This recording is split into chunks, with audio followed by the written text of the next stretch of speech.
I looked up the state with the most HOAs on Google. No surprise, it was Florida.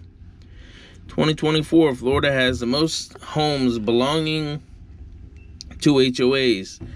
Out of 8.9 million homes in Florida, 3.9 million of those are in HOAs, which is about 45%. This number is closely followed by Colorado, with 893,000 homes in HOAs out of 2.3 million homes, a rate of 38.6%. I also looked up this because some people didn't believe me. HOAs taking homes. And there's plenty of articles out there. Look up on Google and you can find it. It says lawmakers to refile a bill to stop HOAs from taking people's homes. HOAs, how HOAs file foreclosures over unpaid fines and fees. She owed her Mesquite HOA $3,500. Now she's losing her home she's owned for 18 years. Let's see. Homes foreclosed by NCHOA, sometimes over small debts. I was forced to sell my home after HOA took $600 from my paycheck every 2 weeks over weeds. Georgia homeowners share horror stories. HOAs abusing power with their excessive fees and whatever else that says. And it says HOA foreclosed homes are auctioned off for a fraction of their value. Which is true. This is why I don't like HOAs. Don't get me wrong, I'm not saying that you shouldn't pay your fines. But people don't. Especially if they feel like they're unjustified. Over small things, you know. HOAs have so many rules, so many regulations that you could piss somebody off and not even know it sometimes. Even the president, and then your life would be hell.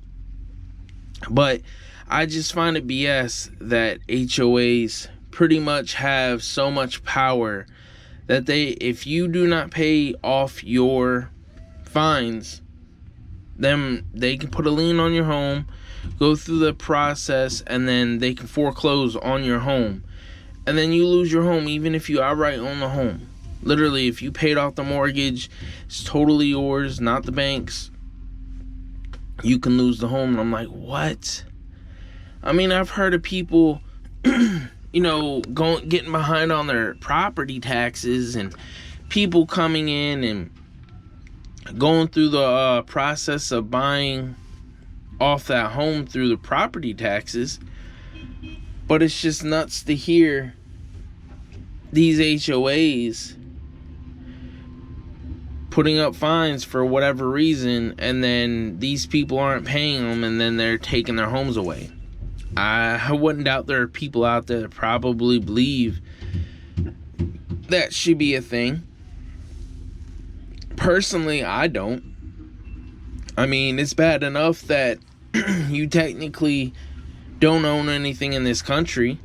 I mean, if you look at it, if you owe property taxes, the county can take away your home. People can buy out your home from just buying off your property taxes and going through the process of that. And it's just like, you don't really own anything. You might be able to go to a state with lower property taxes, but like I said, if you get old and you start to fall behind on that, then you can pretty much become homeless if somebody sees you not paying your property taxes and then they fuck you over. Same with the county. Like, it's just all BS. Same with HOAs. Like, I've actually seen HOAs where literally they don't offer you nothing. I remember my current fiance, her family lived in an HOA. The only thing that they offered there was a freaking lawn service. That's it.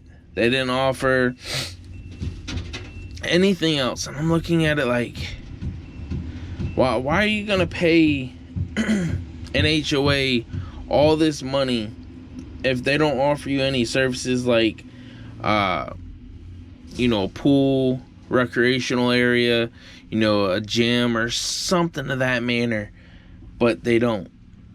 And HOAs can be like that. They can pretty much tell you what you need to do with your house and what you can and can't do, and it's just all bullshit. I just don't agree with it one bit. And I just find that they're scams. So if you're ever going out there trying to find a home, make sure it's not an HOA. I'm telling you, just make sure it's not. And if you do find a house that isn't an HOA, make sure that you're willing to pay for those prices and the fees and follow the rules, because if not, you're pretty much digging yourself into a hole. And it's pretty crappy, but that's just the way it is, and I find it really sad.